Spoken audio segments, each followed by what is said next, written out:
morning, and thank you all for joining us. I'm Congresswoman Yvette D. Clarke, Chair of the Congressional Black Caucus and proud representative of New York's 9th Congressional District, that's Central and Southwest Brooklyn.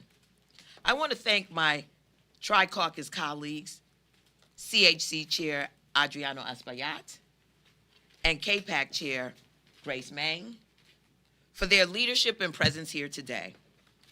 We are gathered here today because, like so many Americans, we are outraged by what we are witnessing in the streets of Los Angeles and in communities across our nation. President Trump's unlawful decision to deploy the National Guard onto the streets of Los Angeles is a reckless and inflammatory escalation, one designed not to restore calm, but to provoke chaos. Let's be clear about how this began. With peaceful protests sparked by the unlawful and inhumane targeting, detention, and deportation of our immigrant neighbors. And David Huerta, a California union president arrested and injured during an immigration and customs enforcement raid last week perpetrated by the Trump administration. The Los Angeles Police Department had largely stabilized the situation, but instead of de-escalating, President Trump seized control of the National Guard forces in defiance of constitutional norms and poured gasoline on an already volatile moment. Now, under the false guise of restoring order to a crisis of his own making, the president has deployed hundreds of active duty Marines to engage in domestic law enforcement, something they do not have the legal authority to do. Don't fall for the lie. This is not about protecting public safety. It's about stoking fear and silencing peaceful dissent. It's about turning us one against one another.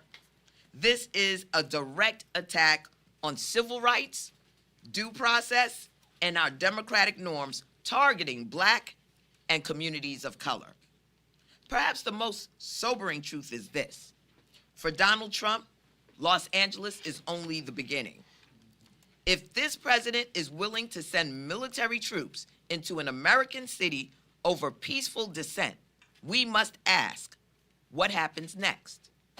What American community will be next? In a matter of weeks, maybe days, another contrived crisis could bring the armed forces to more of our communities.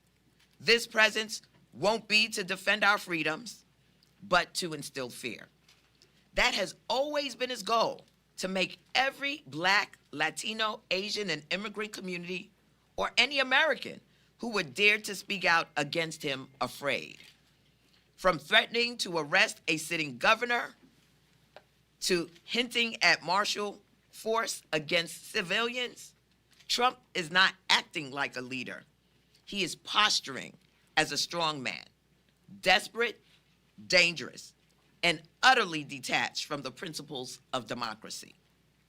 This president has crossed the line, and we must all understand what that means. We still don't know the full consequences of this unprecedented authoritarian overreach. But let me be clear. Congressional Democrats stand in full solidarity with the residents of Los Angeles, with our immigrant sisters and brothers, and with the peaceful protesters who dare to speak out and who will support every effort to oppose this president's abuse of power. And I want to thank Governor Newsom and Mayor Karen Bass for their resolve and leadership. To those who choose to peacefully protest, stay strong, and remain peaceful. Rise above his chaos. The right to protest, to speak out against injustice, is fundamental to our democracy. It is protected by our Constitution. It is part of the American story. Trump wants violence, not to stop it, but to justify his own. Do not give him what he wants. Having said that, it's my honor now to turn the podium over to the chair of the Congressional Hispanic Caucus, Congressman Adriano Espaillat. Thank you, Chair Clark, Chair Meng. Together we make up the Tri-Caucus, a strong voice in the House of Representatives, that represents many districts that are being impacted by this aggressive action from the White House. So let's turn back and figure out how we got here. President Trump says that he's going to arrest violent criminals and deport them. The fact is, he's going after working people.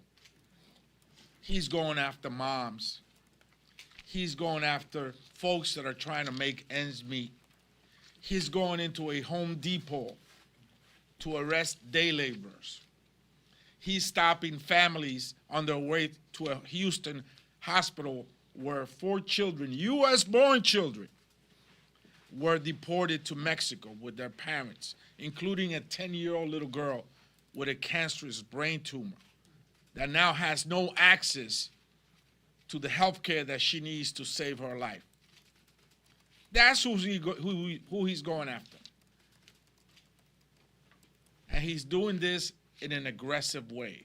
And so that's what got us to this moment where hundreds of people showed up to an ICE facility to protest because they've heard, they got accounts that over 200 people, just like the ones that I described, were being held there. 4 of our members went there and were not allowed in. In fact, chemicals were spilled on the floor. We're asking for a full investigation of that action. And some of them suffering from asthma were impacted by that.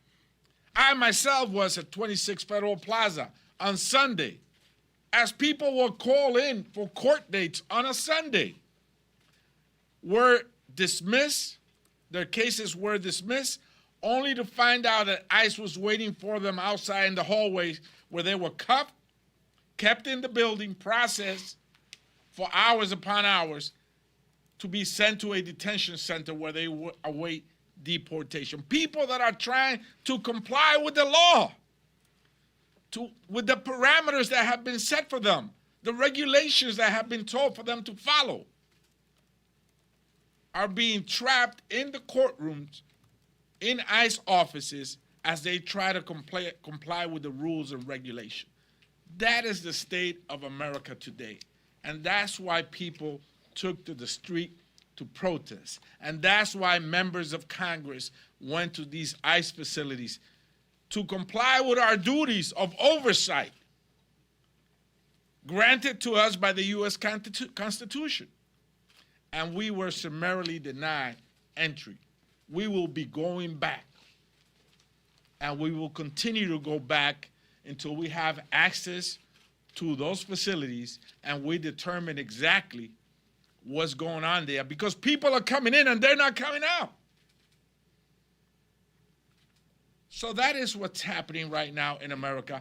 He has militarized Los Angeles. He has deputized local law enforcement with federal powers, dividing people as opposed to bringing the country together. The Tri-Caucus will stand united. We will stand united. We will comply with our constitutional duties of oversight, and we will continue to visit these ICE facilities until we get to the bottom of this. Thank you, and I yield to Congresswoman Grace Meng. Hi, everyone. I'm Congresswoman Grace Meng, chair of the Congressional Asian Pacific American Caucus, or CAPAC. I'm proud to join my Tri-Caucus colleagues here today, Chairs Yvette Clark and Adriano Espaillat, to stand up for immigrants and stand against this Trump administration's attacks on our neighbors, our loved ones, and our friends. Like millions, these stories are heartbreaking. You've heard some of them. A 4-year-old citizen, U.S. citizen, who was receiving treatment for stage 4 cancer was deported after showing up for a routine check-in. And child's birthday party in Texas was raided by federal authorities with flashbang grenades. As a mom, I can't even imagine how traumatizing that must have been for these kids. These are not the criminals the administration claims they are. They are our neighbors, our friends, and loved ones who work hard, pay their taxes, and contribute to our country. The Department of Homeland Security should use its limited resources to address serious national security threats and fix our broken immigration system. Instead, President Trump continues to escalate tensions and even deployed 2,000 plus National Guard troops and 700 Marines to Los Angeles, despite the sitting California governor's objections. This is not about public safety. This is about exerting control and striking more fear in our immigrant communities. Threatening to send troops into neighborhoods, especially against the state governor's wishes, is an abuse of power that will undermine the National Guard's mission, erode trust, and put more people in harm's way. This military action is coming from the same president who refused to deploy the National Guard on January 6th, when there was more violent protests already happening right here. My colleagues and I were trapped in the Capitol while brave law enforcement officers here put their lives on the line to protect us from violent insurrectionists. And I remember getting the message very soon that no, the president will not be sending the National Guard. Let me be clear, Americans have a constitutional right to protest peacefully and to demand justice and due process for their neighbors, especially when the federal government fails to uphold these principles. As members of Congress, we have been exercising our legal authority to conduct oversight of detention centers and demand accountability from the administration. We stand in solidarity with the immigrants who make America great, and our country is made stronger because of them. And we will continue to fight for immigration policies that reflect our nation's values of fairness and dignity for all, not cruelty disguised as law and order. Thank you, and I yield back to Chair Clark. Let me thank all of my colleagues assembled here. This is a representation of our Democratic caucus to a large extent, because indeed, we are a reflection of the constituencies that sent us here to represent them. Having said that, we're open now for any questions you may have. Yes, could you state your name and your publication or outlet? Yes, my name is Annie Shea, and I'm with the Daily Caller News Foundation. We've heard some Democrats say today that they condemn any violence that broke out in LA over the weekend. However, Congresswoman Maxine Waters has said that there's been no violence. She didn't see any violence. There wasn't anything happening in LA. And there's just a bit of a difference in messaging there from what we're hearing from a lot of other Democrats. Is that concerning at all, that difference in messaging or anything of that nature? I think everyone is entitled to their opinion. She's there on the ground and she has her own observations. Any other questions? Yes. I'm Lucy Cox with Fox News. So President Trump and the DOD have sent 700 Marines to LA, but they're needing additional training for domestic situations. So what do you think this says about the decision to send Marines there? Well, I think it's a waste of taxpayer dollars. The governor of the state of California has not requested this, and it's being imposed on his state. Yes. Nick with Politico. I wanted to ask about a post on X last night by Senator Fetterman of Pennsylvania. He said that your party loses the moral high ground when you refuse to condemn setting cars on fire, destroying buildings, and insulting law enforcement. I was wondering if I could get your response to that. Is this helpful for him to be criticizing others in the party? He has a First Amendment right to say whatever he'd like to say. Next. Carrie Pickett for the Washington Times. Now, it's been reported that 14 law enforcement officers so far have been injured in LA rioting, and there have been reports of millions of dollars in property damage. Do you believe, given these statistics, that these protests are peaceful and that they do not constitute an insurrection? I don't believe there's an insurrection taking place. Okay. And I'd like to see the statistics around those who are ill and sickly who are currently being detained. Okay, one other question. Leader Jeffries recently said that every single ICE agent who's engaged in this aggressive overreach and are trying to hide their identities from the American people will be unsuccessful in doing that, and every single one of them, no matter what it takes, no matter how long it takes, will of course be identified. Do you think that ICE agents should be identified and to the public, and why is the Democrat position is that criminals should remain masked and law enforcement should be unmasked? Anyone that's enforcing the law or is an agent for peace or the law should not be anonymous. Why should they be anonymous? What about those protesting, though? I don't believe that anybody should be anonymous, but precisely someone that is enforcing the law, that comes into your house, knocks on your door, should not be anonymous. Their name should be branded in their uniform, and we should be able to identify their face. Absolutely. And just to add to that, how do we know who these individuals are? Any Joe Schmo on the street can now claim to be an ICE agent and harm someone in our communities. That cannot stand. That could not stand. You would not want someone random to come up and accost you, and you have no way of indicating who they are, where they're taking you, what their mission is. These individuals must comply with making sure that they're known. I'm talking about law enforcement. We're talking about law enforcement. Protesters and law enforcement are not on the same level. So to try to equate the two is a false equation. Next. Thank you, Madam Chair. Michael Jones, Once Upon a Hill. Democrats joined Republicans last night on a resolution to condemn the terrorist attack in Boulder last week. It shows that bipartisanship, that Democrats are willing to stand with Republicans on issues of democracy, issues of fighting anti-Semitism. Are you disappointed that so few Republicans have come out and joined you all in pushing back against the Trump administration and what you all describe as lawless? And what do those conversations look like with your colleagues behind the scenes across the aisle? Are you hopeful that some will join you all in condemning the Trump administration, this lawlessness that you claim is going on? I'm disappointed, but I'm not surprised.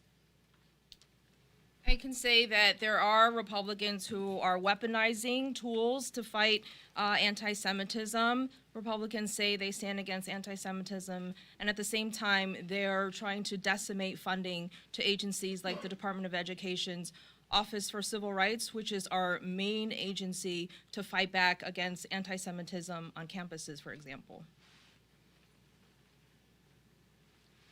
Yes. Mexican President Claudio Your name and Nathan outfit? Worcester, Epic Times. Okay. Mexican President Claudio Sheinbaum has described some of the protesters as heroes. Does that raise any concerns in terms of national sovereignty or political interference from abroad? You know, everyone has their observations. You know, we don't live in isolation, and people are watching what's taking place around the world here in the United States. Like we have here our First Amendment right to speak out, she has hers. The Mexican president is entitled to her opinion. Our president wants to rename the Gulf of Mexico to the Gulf of America. How about that? Is that hemispheric interference? He has opinions about practically every country in the world. Not all the time the best opinions. He's called countries names that I will not pronounce in this audience. So he has his own opinion. She's entitled to hers. Would this be equivalent to Vladimir Putin weighing in on American protest activity? No. Vladimir Putin, penetrated social media. He orchestrated actions that many could characterize as election fraud. He was actively involved in swaying the American public in support of one candidate against the other. I don't think that's what the Mexican president is doing. Say your name. Congressmember Nanette Berrigan, California's 44th District. The Mexican president, when she made these comments, was referring to people that were protesting peacefully against mass deportations. And of course, in Los Angeles, we have a large Mexican population. So I stand with the people in Los Angeles who are protesting peacefully against these mass deportations and against the process, which is ICE treating people without any dignity and inhumanely. So I believe the context in which she said it was about standing with protesters and making sure people are treated with dignity. So let's not confuse that with Vladimir Putin and him interfering with an election that has nothing to do with Russian Americans.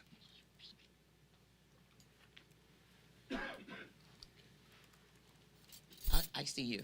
Yes. You've described what Trump is doing in Los Angeles as lawlessness and unconstitutional and a violation of human rights. Do these things rise to the level of impeachment? Are these impeachable offenses? Well, you know, I do. I believe it is. I definitely believe it is. But we'll cross that bridge when we get to it. Yes. Leah Scarn on AP.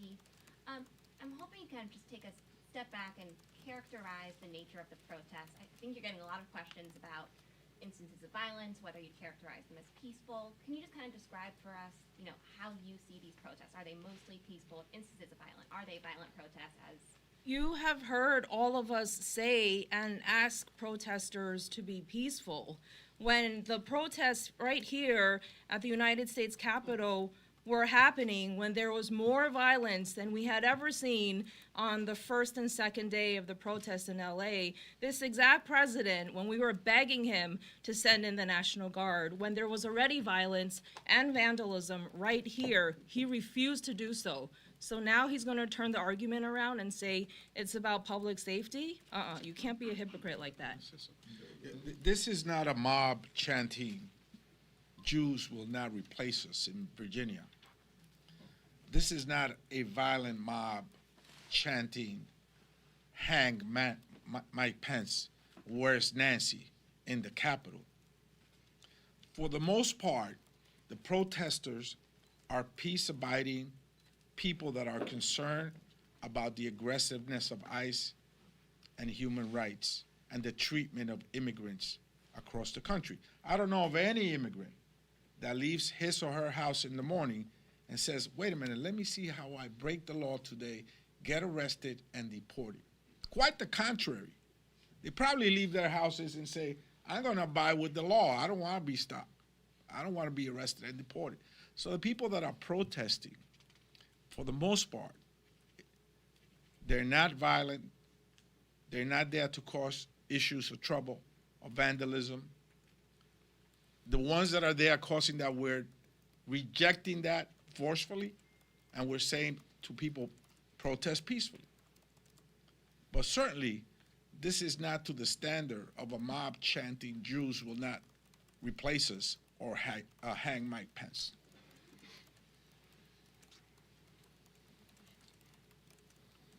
Yes. I'm William Chavez with Reuters. Seeing what the response has been in California, what are your thoughts on how counter-protesters may be received here in D.C. On the weekend for the birthday parade? Well, as long as they're peaceful, they have a right.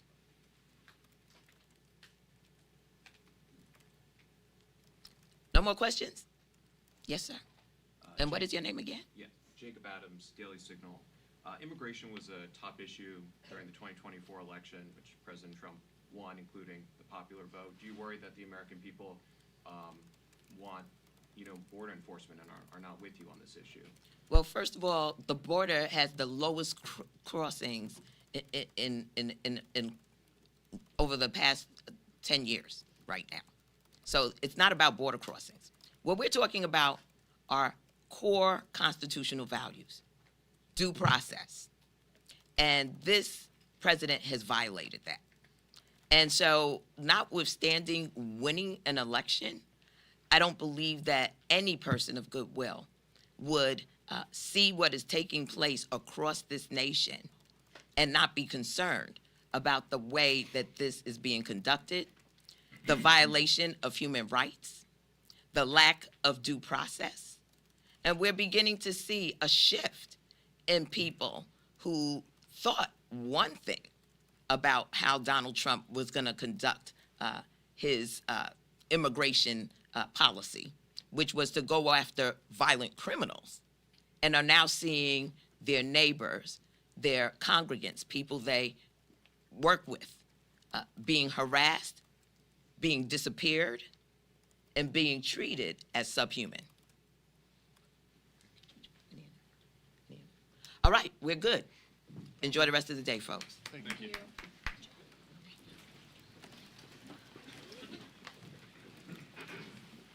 Thank you.